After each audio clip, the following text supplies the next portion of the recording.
तेनालीराम और शाही बैंगन दोस्तों विजयनगर के राजा कृष्णदेव राय को अनोखी चीजों का बहुत शौक था। एक बार उन्होंने अपने शाही बगीचे में बैंगन के कुछ विशेष पौधे लगवाए। ये कोई मामूली बैंगन नहीं थे, ये बहुत ही दुर्लभ और स्वादिष्ट थे। राजा को ये बैंगन इतने पसंद थे कि उन्होंने इनकी सुरक्षा के लिए कड़े पहरेदार लगा रखे थे। लेकिन एक दिन ये बैंगन चोरी हो गए, और चोर कोई और नहीं बल्कि हमारे चतुर तेनालीराम थे।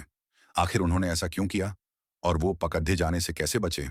आइए जानते हैं आज की इस मजेदार कहानी में। अरे भाग्यवान, आज सब्जी तो अच्छी बनी है, लेकिन महाराज के बगीचे वाले उन बैंगनों की बात ही कुछ और है। उनका स्वाद, आह, मानो अमृत हो। स्वामी, आप रोज उन बैंगनों की इतनी तारीफ करते हैं, मेरा भी मन ललचा गया है। क्या आप मेरे लिए वो बैंगन नहीं ला सकते? मुझे उनकी सब्जी खानी है। अरे धीरे बोल, महाराज ने ऐलान किया है कि जो भी उन बैंगनों को हाथ लगाएगा उसे सीधे मृत्युदंड मिलेगा। वहां 2400 घंटे पहरा रहता है। अगर आप मुझसे प्रेम करते हैं तो वो बैंगन लाने ही होंगे। अपनी बुद्धि का प्रयोग कीजिए, वरना मैं आपसे बात नहीं करूंगी। पत्नी की जिद के आगे तेनाली की एक न चली। आखिर उसे चोरी करने का फैसला करना ही पड़ा। आधी रात को तेनालीराम ने काले कपड़े पहने और शाही बगीचे की दीवार फांद गया। उसने बद्दी होशियारी से पहरेदारों की नजर बचाकर 3-4 सबसे रसीले और बड्ढे बैंगन तोड़ लिया और रफू चक्कर हो गया। वाह, क्या खुशबू है। स्वामी, आप हाथ मुंह धो लीजिए, मैं परोसती हूँ। सब्जी बनकर तैयार थी। तभी तेनाली का 6 साल का बेटा नींद से जाग गया। खुशबू सूंघ कर वह रसोई में आ गया। माँ, मुझे भी ये सब्जी खानी है, बहुत भूख लगी है। तेनाली और उसकी पत्नी के चेहरे पर डर। अनर्थ हो गया। अगर बच्चे ने यह सब्जी खाई और कल किसी को बता दिया कि हमने शाही बैंगन खाए हैं, तो राजा हमें सूली पर चढ़ा देंगे। बच्चा तो नादान है, झूठ बोल नहीं पाएगा। अब क्या करें, बच्चे को मना भी नहीं कर सकते। रुको, मेरे पास एक उपाय है। बच्चे ने पेट भरकर बैंगन की सब्जी खाई और फिर अपनी खाट पर जाकर सो गया। लेकिन असली खेल अब शुरू हुआ। अरे बेटा उठो, देखो कितनी जोर से बारिश हो रही है। बाहर भीग जाओगे, अंदर चलो, देखो छत भी टपक रही है। बच्चा हड़बड़ाकर उठता है।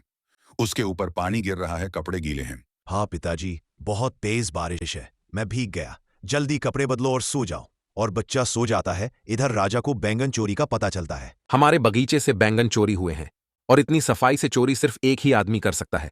तेनालीराम, सिपाही, तेनाली को हाजिर करो। तेनाली दरबार में आता है।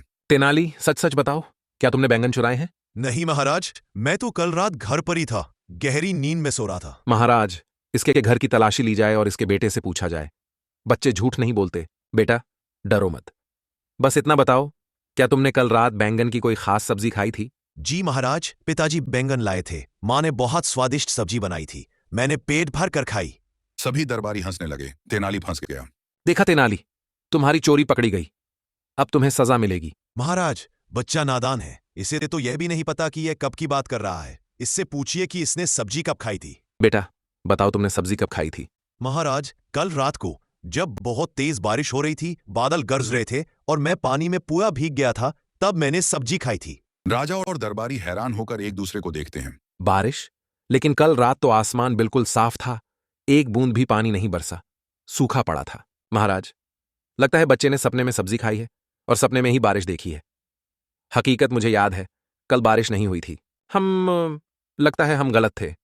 बच्चे ने अपने सपने को सच मान लिया। तेनाली, तुम जा सकते हो, हमें माफ करना।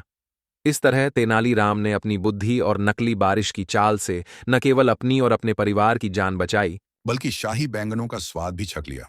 बाद में जब राजा का गुस्सा शांत हुआ तो तेनाली ने उन्हें सच